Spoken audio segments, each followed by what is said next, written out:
नमस्कार दोस्तों, SS reaction के एक और शानदार वीडियो में आप सभी का स्वागत है। मैं हूं आपका दोस्त ऋषभ। दोस्तों, आज जो हम लोग साथ में वीडियो देखने वाले हैं वो है हेडलाइंस इंडिया चैनल का, जो कि एक भारतीय मूल का यूट्यूब चैनल है न्यूज़ का। दोस्तों, इस पर एक वीडियो अपलोड हुई है जिसका टाइटल है पाकिस्तान पर इस मौलाना ने बोला ऐसा कि वहाँ के मुसलमानों में हो गया वायरल। तो दोस्तों, हमारे जो मौलाना साहब हैं भारतीय, उन्होंने ऐसा क्या बोल दिया या क्या कह दिया कि वो बातें भारत में तो वायरल हुई, साथ में पाकिस्तान के लोगों के बीच में बहुत वायरल हो रही हैं। तो आइए दोस्तों, बिना देर करते हुए देखते हैं कि आखिर हमारे भारतीय मौलाना ने क्या कह दिया कि पाकिस्तान में चीज़ें वायरल हो गई। पाकिस्तान के लोग सोशल मीडिया पे मैं देख रहा हूँ, वो कह रहे हैं कि बर्बाद कर दिया पाकिस्तान को। देखो हिंदुस्तान को, आज देश की ताकतें हिंदुस्तान में, देश की बड़ी ताकतें भारत में हैं। क्या कहेंगे सर पाकिस्तान को? हमारे साथ आज़ाद हुआ है सर विनोद भाई, मैं बड़े दुख। दोस्तों, पहले तो मैं ये चीज़ें क्लियर करना चाहता हूँ कि पाकिस्तान आज़ाद नहीं हुआ है। आप ये चीज़ें ठीक करिए, आप लोग अपनी जहन में ये चीज़ें सही करिए कि आप जो बोलते हैं कि भारत के साथ में आज़ाद हुआ है। क्या 15 अगस्त 1947 से पहले पाकिस्तान नाम का देश था, या पाकिस्तान नाम का जो देश था वो गुलाम था? ऐसा कुछ भी नहीं था। जब ऐसा कुछ भी नहीं था, आप भी जानते हैं, पूरी दुनिया जानती है, तो कौन सा देश आज़ाद हुआ? भारत आज़ाद हुआ या पाकिस्तान? आप इसी जगह इस शब्द का यूज कर सकते हैं कि हाँ, 15 अगस्त 1947 को पाकिस्तान नाम का देश जो मजहब के आधार पर बना या पैदा हुआ या उसका बर्थडे मनाया जाता है।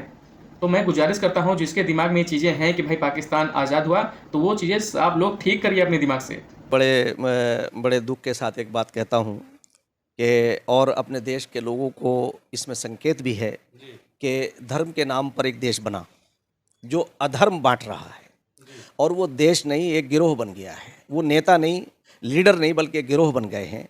और एक गिरोह बन करके वो जिस तरह से ठग होते हैं, वो हर उपाय इस्तेमाल करते हैं। जैसे मैं आपको बताऊं कि उन्होंने इस्लाम के नाम पर पूरे जो इस्लामिक जगत है वहाँ से वो मांग करके लाते हैं, भिखारियों की तरह जाते हैं और उन्हें कहते हैं हम मुसलमान हैं, हम इस्लाम को हम इस्लाम की सरबलंदी के लिए काम करेंगे, हम ये करेंगे। यहाँ तक कि आज मैं आपको एक और ख़बर दे रहा हूँ कि आज सऊदी अरब के हुक्मरान, वहाँ के प्राइम मिनिस्टर, वहाँ के प्रिंस मोहम्मद बिन सलमान का आज राष्ट्रपति भवन के अंदर जो हमारे प्रधानमंत्री और हमारे राष्ट्रपति महोदया ने उनका स्वागत किया है। और जो कल से हम मोहम्मद बिन सलमान का एटीट्यूड देख रहे हैं कि वो किस तरह से भारत के लिए और भारत के लोगों के लिए उनके दिल के अंदर जिस तरह से जगहें होती चली गई हैं, क्योंकि हमारा बरसों पुराना हमारा सऊदी अरब से हमारा ताल्लुक़ था, जिनसे ये मांग के लाया करते थे।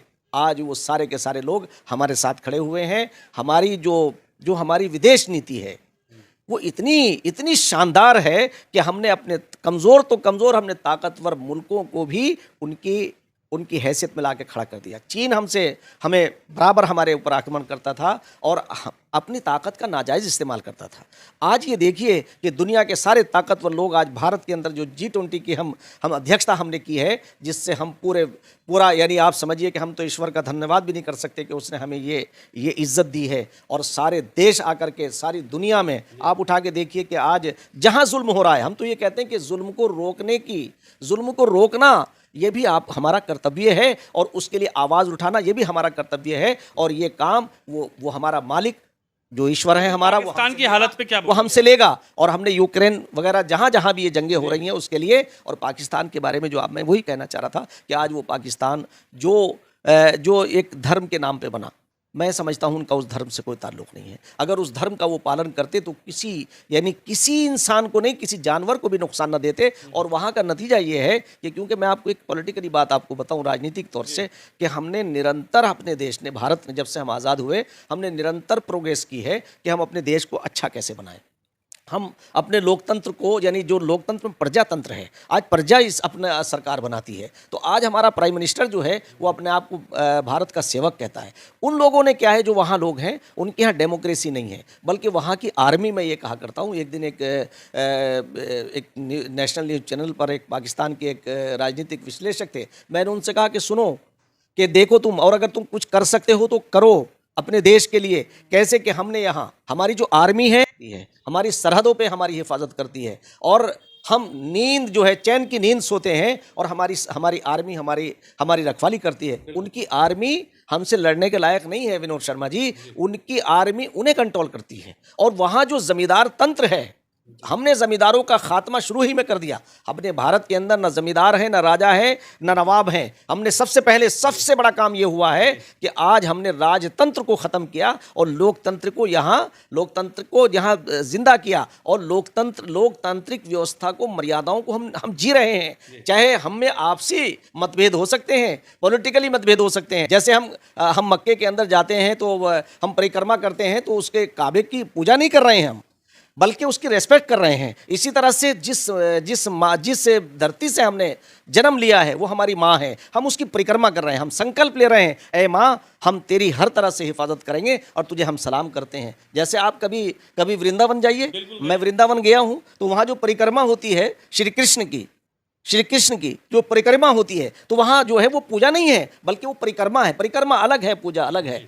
ये जो शब्दावली है ये अलग है। मैं समझता हूँ कि जिसे कहते हैं ना कि अहले दानिश ने बहुत सोच के उलझाया है, गैर मुमकिन है कि हालात की गुत्थी सुलझे। यानी कुछ अक्लमंदों ने ये जानते हुए भी कि हम गलत व्याख्या कर रहे हैं, मगर उन्हें क्योंकि मज़ा आता है इसमें कि लोग आपस में लड़ते रहें, झगड़ते रहें। मैं तो ये कहता हूँ कि हमारे दो खून के रिश्ते हैं, हम सब भारतीय हैं, और भारत के लोगों के अंदर भारतीयता पैदा होनी चाहिए। और इस कार्यक्रम ने, विनोद शर्मा जी, तमाम भारतीयों को इतना गौरवान्वित किया है कि आज अपने साथ, नाम के साथ लोग भारतीय लगाना गर्व महसूस करेंगे।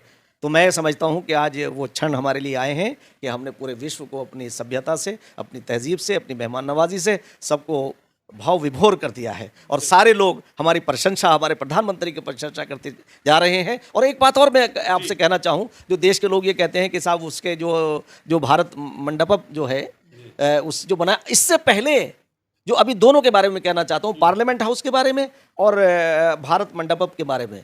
तो भारत मंडप और पार्लियामेंट, इससे पहले कोई इतना बड़ा हमारे पास कोई स्ट्रक्चर ही नहीं था जहां हम इतना बड़ा कन्वेंशन कर लें, इतनी बड़ी जहां हम कोई कॉन्फ्रेंस कर ले, इतना बड़ा कोई प्रोग्राम कर ले। ये तो देश के प्रधानमंत्री को इसका श्रेय जाता है कि उन्होंने पार्लियामेंट को भी का भी विस्तार किया, और उन्होंने जो है ये मंडप भी बनाया। इससे बड़ी और क्या बात हो सकती है। तो देश के लोगों को गुमराह नहीं होना चाहिए, बल्कि मौका देना चाहिए। मैं समझता हूं कि हमारे प्रधानमंत्री जिस तरह से वो सबका साथ, सबका विकास, सबके विश्वास को हासिल कर रहे हैं, तो देश के लोग भी उनके साथ हैं। मुझे पूरी आशा है कि ये राहुल गांधी हो, कांग्रेस हो, या जो ये गठबंधन ये बन रहा है, जिन्होंने, मैं समझता हूं कि इंडिया का नाम तो उन्हें इस्तेमाल नहीं करना चाहिए था, इसलिए कि इंडिया जो है ये प्रॉपर्टी नहीं है किसी की। और ऐसे मैं समझता हूं इस तरह के रजिस्ट्रेशन नहीं होने चाहिए। इस पे स्वयं जो है वो सुप्रीम कोर्ट को भी इस पे और इलेक्शन कमीशन को भी इस पर संज्ञान लेना चाहिए कि इस तरह के रजिस्ट्रेशन नहीं होने चाहिए, और ना हो सकते हैं कि जिसमें इंडिया के हारने और जीतने की बात आए। चलिए, हमारे साथ मुफ्ती शम्मून कासमी साहब हैं, और जिस तरीके से साहब ने कहा कि आज मुझे एक भारतीय होने पर गर्व है, और मैं गर्व से बोलता हूं भारत माता की जय। और जिस तरीके से G20 हुआ, भारत में ताकतवर देश आए, उनका स्वागत हुआ, इससे भी मैं खुश हूं। और इस वक्त जिस तरीके से भारत की ताकत मजबूत हुई है, उस पर भी कहा गया है कि आप भी भारत का साथ दीजिए और इस खबर को शेयर जरूर करिए। दोस्तों, वीडियो देख लिया आप लोगों ने, और आप लोगों ने एक सच्चे भारतीय और सुलझे हुए मुसलमान की बातें सुनी, जो कि लॉजिकल हैं, सच्ची हैं, गुमराह करने वाली तो जरा सी भी नहीं है। तो दोस्तों, मैं आग्रह करता हूं कि जो हमारे मुस्लिम भाई बहन हैं ख़ास तौर पे, वो इनकी बातें सुने और समझें, इनसे कुछ सीखें। क्योंकि ख़ास तौर पे भारत के अंदर ऐसे लोग बहुत आपको मिल जाएंगे जो अपनी चिकनी चुपड़ी बातों से आपको गुमराह करने में लगे हुए हैं, और ये लोग सिर्फ अपने फ़ायदे के लिए चीज़ें करते हैं, उनसे अपना जेब भरते हैं। बाकी और आपसे कोई मतलब नहीं है कि आप पर क्या असर होगा इन बातों का, और देश पर क्या असर होगा इन बातों का। हालांकि ऐसे लोगों की तादाद हमारे भारत देश में ज़्यादा नहीं है, लेकिन ऐसे लोगों से बहुत ही सतर्क रहना चाहिए और बच कर रहना चाहिए जो हमें गुमराह करते हैं। तो मेरे प्यारे देशवासियों, ख़ासतौर पर हमारे मुस्लिम भाई और बहनों, तो आप अगर ऐसे लोगों की बातें सुनते हैं तो उनको नज़रअंदाज करिए और कुछ अपने दिमाग से सोचिए, लॉजिक अपना इस्तेमाल करिए कि भाई क्या ये चीज़ें सही हैं। आपको लाइफ में गुमराह नहीं होना है। भारत माता की जय बोलने से, वंदे मातरम बोलने से कुछ नहीं होता है। तो दोस्तों, ये सारी चीज़ें बोलने से हमारे अंदर जो देश प्रेम की भावना है, जो देश के लिए कुछ कर गुजरने की क्षमता है, वो बढ़ती है। तो दोस्तों, मिलते हैं नए रिएक्शन वीडियो में। तब तक के लिए नमस्कार, जय हिंद।